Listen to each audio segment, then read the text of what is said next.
Hello everyone. आज मैं आप लोगों के लिए लेके आया हूं question number 2 exercise 1.1 real numbers का। और यहाँ पर जो क्वेश्चन हमारे पास है that is show that any positive integer is of the form. हमारे पास जो पॉजिटिव इंटीजर्स, अब क्वेश्चन को समझें। देखिए, पॉजिटिव इंटीजर्स का जो फॉर्म होता है वो हमें दिखाना है या तो 6q+1 है, या तो 6q+3 है, या तो 6q+5 है। यहाँ पर जो हमारा q है, यहाँ पर हमारा जो q है ये कोई भी इंटीजर है। यहाँ पर q हमारा क्या है? कोई भी इंटीजर।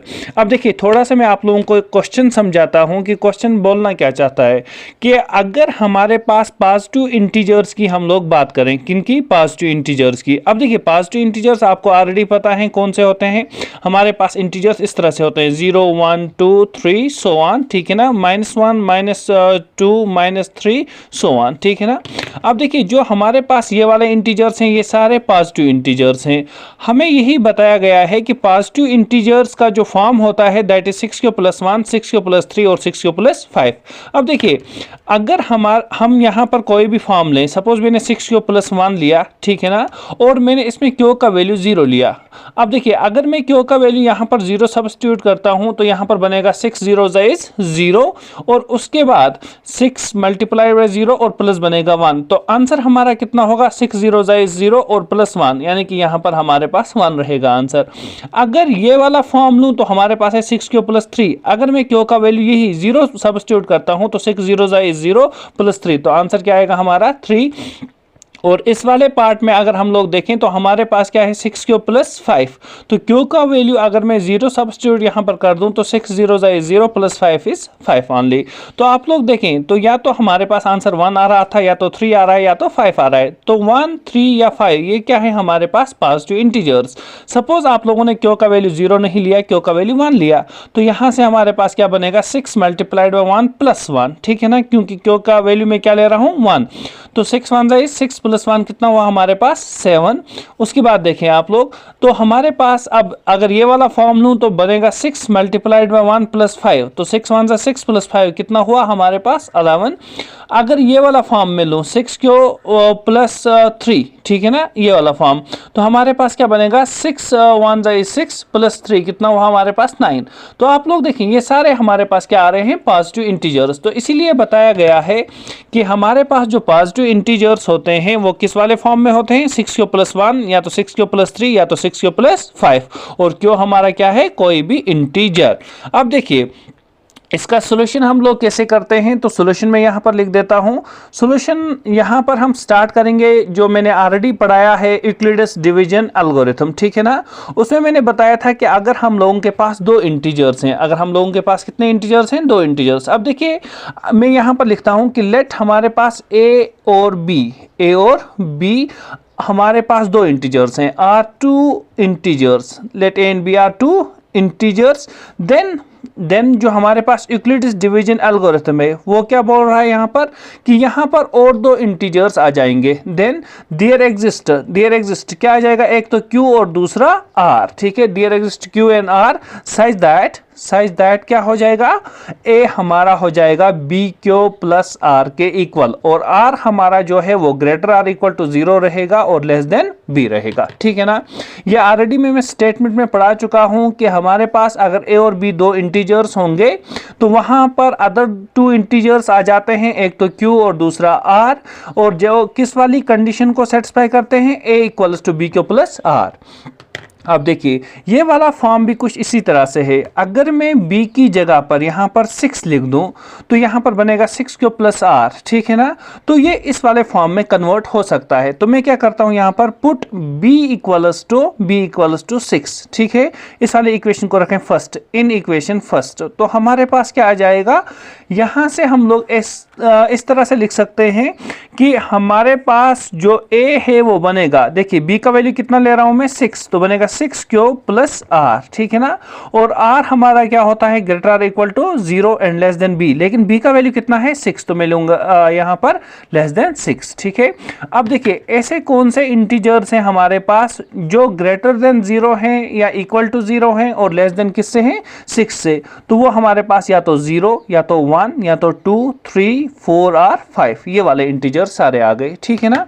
अब देखिए इस वाली इक्वेशन को आप लोग सेकेंड रखें, इसके बाद क्या करोगे आप लोग, तो यहां से मैं दिखा देता हूं, आप लोग r का वैल्यू 0 1 2 3 4 और 5 सब्स्टिट्यूट कर दें इक्वेशन सेकेंड में।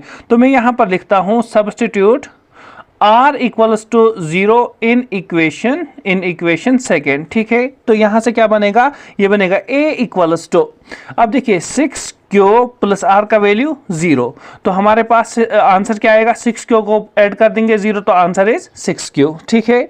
अब देखिए उसके बाद आप क्या करोगे, substitute r equals to 1 in equation second, तो हमारे पास क्या आ जाएगा, a equals to 6 cube plus r की जगह 1, ठीक है ना। तो बन गया 6 क्यूब प्लस 1। अब इसके बाद आप लोग देखें r का वैल्यू अगर मैं 2 सब्स्टिट्यूट कर दूं, r equals 2 in equation second, तो हमारे पास क्या बनेगा, a equals to 6 cube plus 2, ठीक है।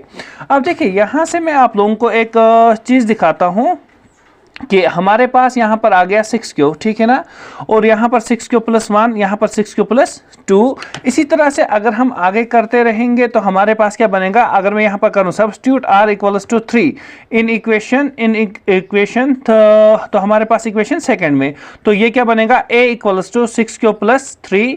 इसी तरह अब आप लोग सब्स्टिट्यूट कर दें r is equal to 4 in equation second, तो हमारे पास क्या आ जाएगा, a equals to 6 cube plus 4, और r आप सब्स्टिट्यूट कर दें कितना, r आप सब्स्टिट्यूट कर दें 5, r अब हम लोगों ने सब्स्टिट्यूट किया 5 किस वाली इक्वेशन में, सेकंड में ही, ठीक है। तो a क्या बनेगा, 6 क्यूब प्लस 5, यानी कि जहां पर r था वहां पर हम लोगों ने ये वाले वैल्यूज दिए। अब देखिए वापस मैं क्वेश्चन पर आता हूं, हमें दिखाना था कि पॉजिटिव इंटीजर्स का जो फॉर्म है, पॉजिटिव इंटीजर्स का जो फॉर्म है वो क्या है, 6 क्यूब प्लस 1 या तो 6 क्यूब प्लस 3 या तो 6 क्यूब प्लस 5। अब देखिए हमारे पास जो रिजल्ट आ रहा है वो इस तरह से है, या तो है 6 क्यूब आंसर में, या तो है 6 cube plus 1 6 cube plus 2 6 cube plus 3 6 cube plus 4 6 cube plus 5, है ना ये वाले। अब देखिए इसके बाद मैं क्या करता हूं, अब देखिए अगर मैं यहां पर q का कोई भी वैल्यू लूं, इसने बताया है वहीं से कि q हमारे पास कोई भी इंटीजर है। अगर सपोज मैं q का वैल्यू 0 लेता हूं तो 6 0 जाए 0, अगर q का वैल्यू 1 लेता हूं 6 1 जाए 6, अगर q का वैल्यू 2 लेता हूं 6 2 जाए 12, q का वैल्यू 3 लेता हूं 6 3 जाए 18, तो हमारे पास आंसर में हर हमेशा इवन नंबर आ रहा है। कौन सा नंबर आ रहा है, इवन, ठीक है ना। यानी कि अगर q का वैल्यू कोई भी इंटीजर आप लोग दोगे 6 से मल्टीप्लाई करेंगे तो आंसर क्या आएगा, इवन, ठीक है ना। अब देखिए हुआ यहां तक। अब यहां पर देखिए आप लोग, तो ये वाली क्वांटिटी ऑलरेडी इवन आ चुकी है, ये वाली क्वांटिटी ऑलरेडी इवन आ चुकी है, और ये वाला हमें पता है 1 हमारा क्या है, ऑड। जब इवन को ऑड के साथ ऐड करेंगे तो आंसर क्या आता है हमारे पास, आंसर आता है ऑड। वेरी गुड, ठीक है ना, इवन और ऑड। देखिए 2 हमारा इवन, 3 हमारा ऑड, तो आंसर आया 2 प्लस 3 5, तो 5 क्या है हमारा, ऑड नंबर। तो अब यहां पर इसके बाद देखें आप लोग, 6 क्यों हमारा इवन, 2 हमारा ऑड, तो सॉरी 6 क्यों हमारा इवन, 2 हमारा इवन, तो इवन को इवन के साथ ऐड करेंगे तो आंसर इज इवन। अब देखिए इसके बाद यहां पर 6 क्यों हमारा इवन, 3 हमारा ऑड, तो आंसर क्या आएगा, even plus odd is odd. अब देखिए इसके बाद हमारे पास क्या है, 6 क्यों हमारा इवन, 4 हमारा इवन, तो आंसर इज इवन, ठीक है। 6 क्यों हमारा इवन, 5 हमारा ऑड, तो आंसर इज ऑड। अब देखिए हमारे पास ऑड ऑड आंसर्स कहां कहां पर आ रहे हैं। एक तो हमारे पास 6 क्यूब प्लस 1 हमारा क्या आ रहा था, ऑड। हमारे पास यहां पर देखें आप लोग, तो 6 क्यूब प्लस 3 क्या आ रहा था, ऑड। तो आप देखिए इसके बाद 6 क्यूब प्लस 5 क्या आ रहा है, ऑड। तो हम लोगों ने ऑलरेडी दिखा दिया कि जो पॉजिटिव ऑड इंटीजर्स होते हैं उनका फॉर्म क्या होगा, या तो 6 क्यूब प्लस 1, या तो होगा 6 क्यूब प्लस 3, या तो होगा 6 क्यूब प्लस 5। आई होप आप लोगों को ये वाला क्वेश्चन समझ में आया होगा। Thank you.